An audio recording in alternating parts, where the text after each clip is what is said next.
Alam na natin kung gaano ka-traumatic kapag na-involve tayo sa aksidente sa kalsada. Dahil nga, without insurance coverage, the owner will have to bear that burden of loss caused by an accident.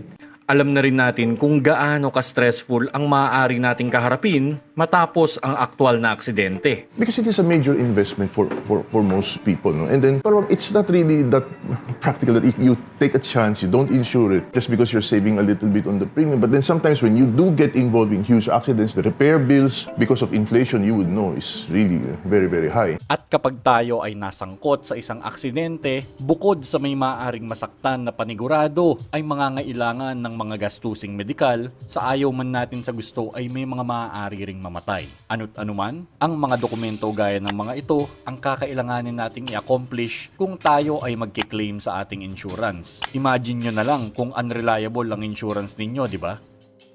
Pero paano nga ba natin ito mas mapapagaan? Sa pagkakataong ito, dapat ay sure ka sa insurance mo dahil sa pagkakataong ito na rin ay kakailanganin ninyong mag-claim para sa pagpapagawa ng inyong sasakyan.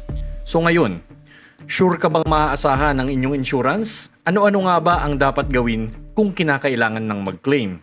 Ang pinaka-importante, no, for an insurance company is the timing of filing or notifying the insurance company of the claim. I'm not sure about other insurance companies, but for us kasi, we require a 30-day notice. No? So from the time na nabangga ka, dapat within 30 days, ma-notify mo si insurance company regarding dun sa nangyaring insidente. You have to inform the insurance company para malaman nila that there's been that type of incident and an accident involved your policy. The next would be evaluation. So, titingnan kung what happened and evaluate or basically estimate the extent of damage resulting from that accident. And then the processing start. Or let's say, for example, there are instances where there are simple reimbursement cases for PA, for simple reimbursement cases of third-party liability where, let's say, for example, we can see that the receipts are there to assist the third-party victim of a motor accident. If all the papers are in order, 2 to 3 days, we can easily pay.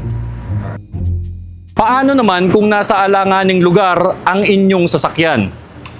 Well, yung unang step dyan, pag na-tow ka, normally kung nasa tollways ka, may lalapit sa iyo na patrol at i-report ng patrol sa dispatch. Meron kami centralized dispatching center na nakakonect sa mga truck namin. Okay? So therefore, depende kung sino yung pinakamalapit na tow truck, tatawagan ng dispatch yun para puntahan ka.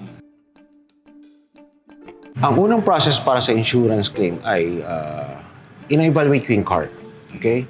First of all, BRP, ibig sabihin nun, body repair, painting tayo. Kasama ko ang aking supervisor para ma-diagnose namin or evaluate paano ka-extend yung bangga, malaki o maliit. After that, mechanical side namin, tatawagin ko ang senior technician ko para i-check yung mga mechanical parts. Like for example, na-involve ba siya sa aksidenteng may involved sa braking system, i-check natin yun kung ano yung mga extended damage. Pag nakita ko na yung mga dapat gagawin, like for example sa body and repair, bibigyan ako ng estimate. Kuha ko na lahat ng estimate parts, ipaprocess ko na yung insurance estimate para maibigay ko sa insurance provider na kailangan.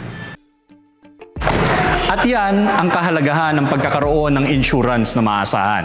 Ang tanong ngayon, sa oras ng ating pangangailangan, sino nga ba ang ating matatakbuhan na siguradong mapagkakatiwalaan?